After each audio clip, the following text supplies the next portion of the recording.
Men are intimidated by successful women, and that's a fact.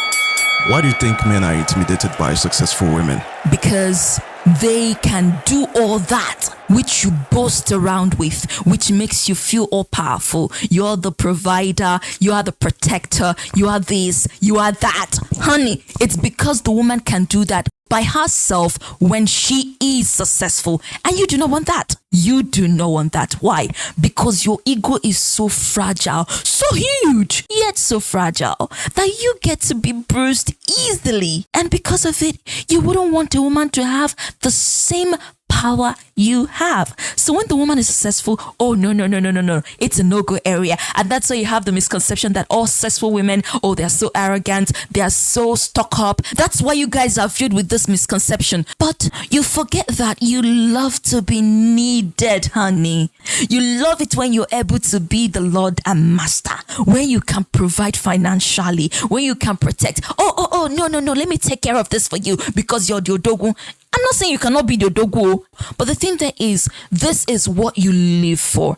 And when you encounter a woman who can do all this for herself and more, you start to question your guinea masculinity, because it makes you feel like all the stuff you're bringing to the table, she's actually bringing all that. You cannot push this woman around, boss her around. You cannot have her in a pocket. She can walk away anytime she wants. You know, the idea that men marry down is actually what explains this, because they go out of their way to marry someone who is not on the same level as them, because they want what? Someone who can easily submit to them.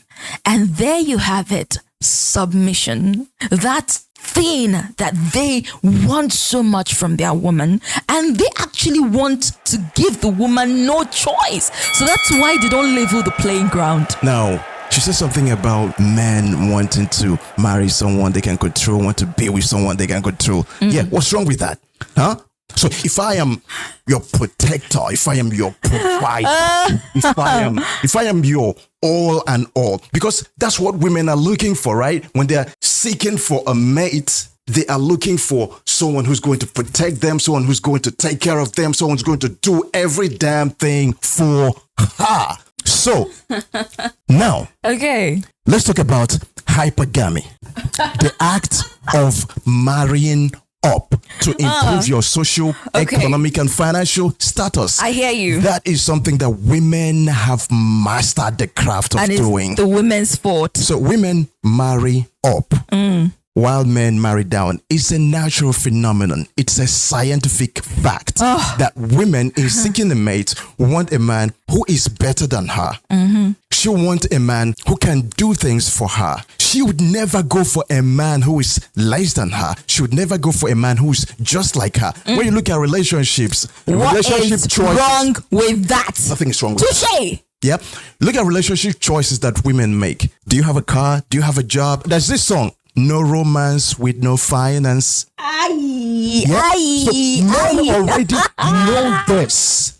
If I do not have the finance, I'm not looking for romance with you. We are talking about when a woman cannot do all that stuff. Why are you now worried? Now, every man would naturally want his woman to succeed, but women have a bad relationship with success and power. That's the thing. Oh, this man. They do not know how to handle success, which brings power. One, they tend to belittle the man.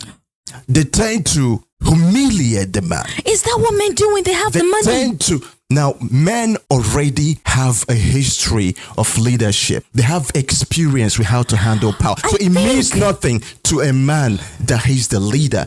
Now, a man goes out of his way to bust his boss, kill himself, all right, just to provide for his family. And he does it with happiness, with the utmost peace and satisfaction. But when a woman does that, and satisfaction, when a woman does that, men come on social media, like it's not my duty. Social media to argue that they are doing this, they are doing that, they don't do that. Men always say you got tag it out for a woman and all that stuff. And it does happen. That's literally them complaining. A man speaking on his reality. That but I'll suffer, a woman will actually be the breadwinner. Some family. women will be the breadwinner and still disguise it as the husband doing the How many women do that? Smoke. Just because your mom probably did that, or your grandmom, or your aunt, doesn't mean that every woman does that. Most women would turn their children against the man just because he couldn't pay the school fees once. I see. So Yeah, now this I do this agree with that makes a man I've witnessed that. hate that a woman can actually do the things he should do in the family. Okay. But still, bringing this back to men being intimidated by successful women, I still insist It's that called sometimes avoidance, not intimidation. Insecurities, honey, because you want some things that you know if the woman is able to afford these things that you will leverage against her, use as leverage to get whatever you want to get from her that favors your egotistic nature. You wouldn't want a woman to be able to have all that, because with that, she can't need you. And you men like to be needed. Of course, a man wants to be needed, right? It's his right.